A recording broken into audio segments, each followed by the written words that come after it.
So many people see when we were training in the Himalayas that we do a lot of practices with salt. And some people who have been part of our 108 circle, our spiritual awakening circle, know that there's often dates in a year where I recommend people to use salt to protect their energies, and we prepare a salt bed.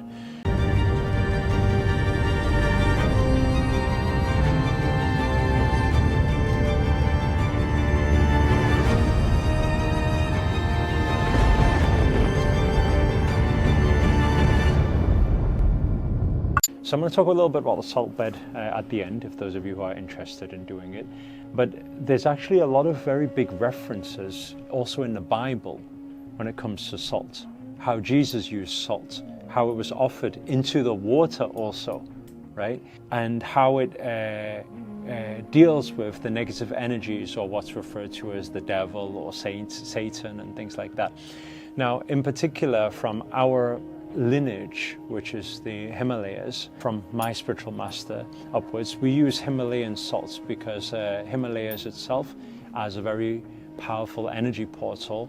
Obviously the salt comes from there, becomes very powerful, and it's very accessible now. We're very fortunate to be able to be anywhere in the world and be able to buy Himalayan salt from your local supermarket. How salt works with the spiritual is it kind of like produces this shield, like a protection shield, because it's something that with spirit energy, it gets rid of negativity and it carries that memory as well.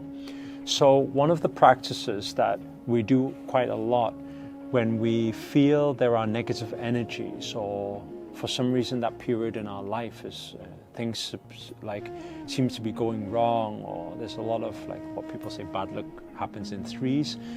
It doesn't really happen in threes, it just happens because it starts spiraling in negativity. But what we do is we prepare a salt bed, and that's what I did for most of the days when I'm on my spiritual journey, because when our energies expand, when we are going through a spiritual awakening, especially those of you who are on this spiritual journey, we are more receptive to being contaminated or on the radar for positive and negative energies. So it's best to protect our energies when we are doing something that is of such spiritual value. And how we prepare that bed is actually very simple. You just take some Himalayan salt and then you sprinkle it all over the bed, all over your pillows and in your bed, under the bed covers. And then you keep it like that all day.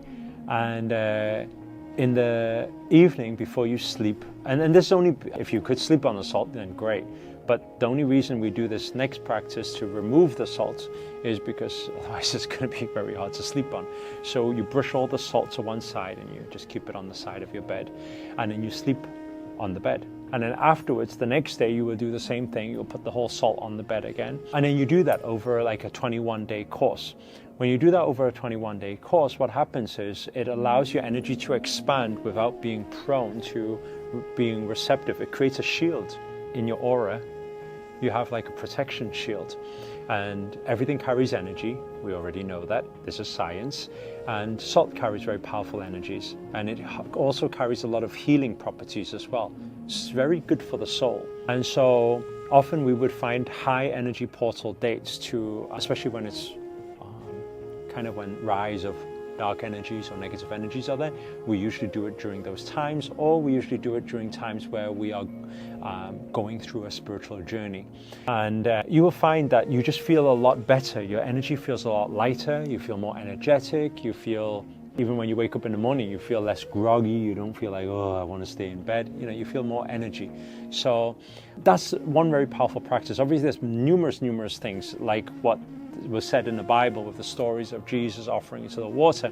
We also do that as well. At the end, we can also take that salt and then just offer it back into nature and just say our prayers, our gratitude.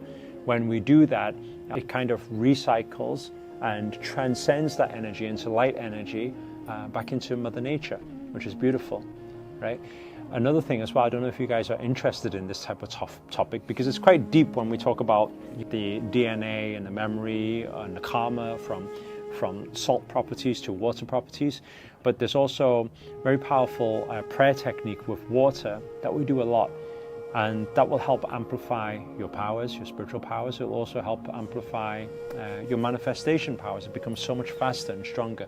So if you guys would like to learn that, then just drop a comment below. And as always, if there's enough demand for it, you want to learn how to make water offerings, then I'll create a separate video to share with you guys.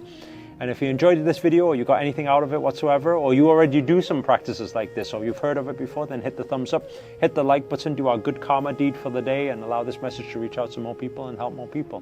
Comment below, let us know where you guys were tuned in from. That's always nice to know. And finally, if you're new to this channel and you haven't already, remember to hit that subscribe button and the notifications button next to it, because this year we're still dedicated, 6 years going and going strong, to create daily videos to hold you accountable to make it your best year yet. But for now, guys, we are signing out. Prayers for all of you.